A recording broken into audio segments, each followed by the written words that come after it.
कि जिस तरीके की जल्दबाजी देखने को मिली, उसके बाद जो राजनीति उपजी है, आपसी खींचतान मची हुई है। डॉक्टर संजय निषाद ने सलाह दी ओम प्रकाश राजभर को, और ये भी कहा कि एनडीए में हम लोग शामिल हैं, बीजेपी बड़ी भाई की तरीके है, वो जरूर ध्यान रखेगी कि ये सीट किसके पास जानी चाहिए। तो गठबंधन का कहीं ना कहीं जो मान सम्मान है वो भी रोकने और बचाने की सलाह दे डाली। तो आपको क्या लगता है कि इस सीट को लेकर के आपसी लड़ाई भी तेज होगी, या फिर बीजेपी कोई और ऑप्शन लेकर के चलने वाली है?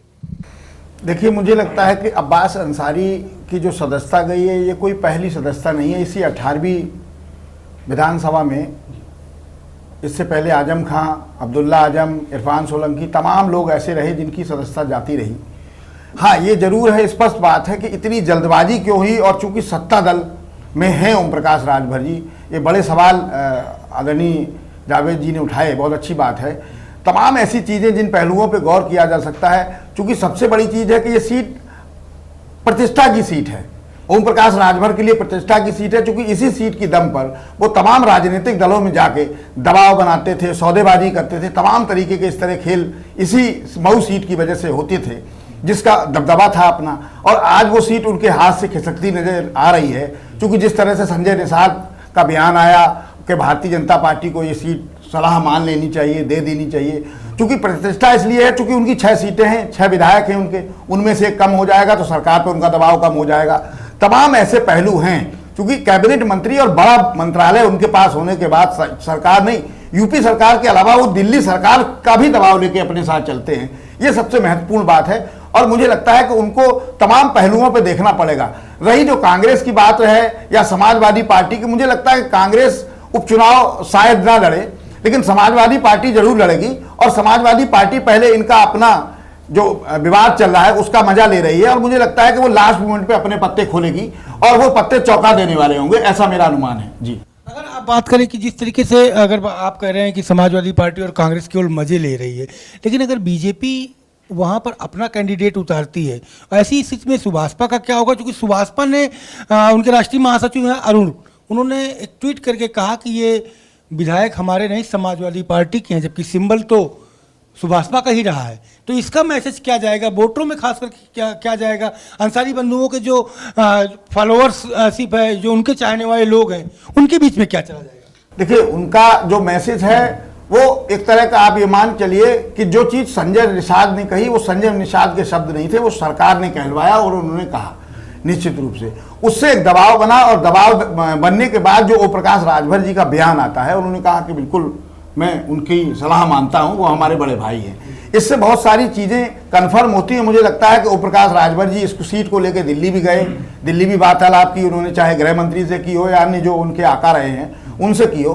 तो मुझे लगता है कि वहाँ से भी उनको बहुत ज़्यादा अच्छा रिलीफ नहीं मिला, इसलिए उन्होंने अपने आप को लगभग सरेंडर सा कर दिया है। और मुझे लगता है कि भारतीय जनता पार्टी इस पर अपना प्रत्याशी उतारेगी, 100% उतारेगी, और भारतीय जनता पार्टी वो सीट जीत भी जाएगी। क्योंकि आज के जो परिप्रेक्ष्य में बात चल रही है, तमाम तरीके की ऐसी चीज़ें हैं जिनको हम और आप खुल के नहीं कहा जा सकता। तमाम तरीके के दबाव रहते हैं, प्रशासन के दबाव रहते हैं, घेराबंदी की जाती है। आप कुदरकी को ले लीजिए, ऐसी चीज़ें तमाम सीटें हैं जहां पे देखने को मिलता है कि प्रायः इस तरह की घटना हो सकती है।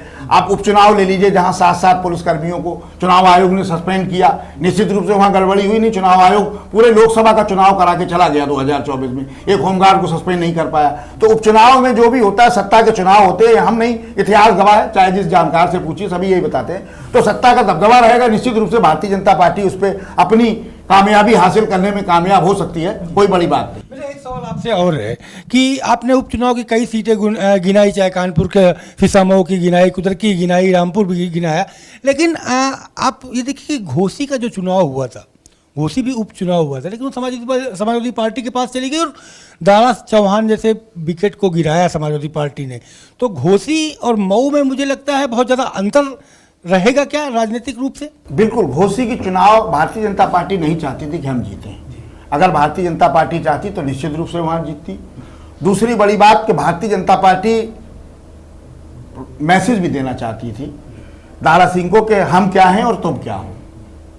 बहुत सारी चीजें नहीं। ये माना जाए कि जो विपक्ष आरोप लगाता है कि दिल्ली बनाम उत्तर प्रदेश की लड़ाई चल रही थी, तो उसका परिणाम डबल इंजन की सरकार में तमाम चीजें हैं, दुनिया ने देखी। डबल इंजन में अगर विवाद नहीं होता तो उत्तर प्रदेश में 37 सीटें समाजवादी पार्टी नहीं जीतती। डबल इंजन का ही फेलुअर था।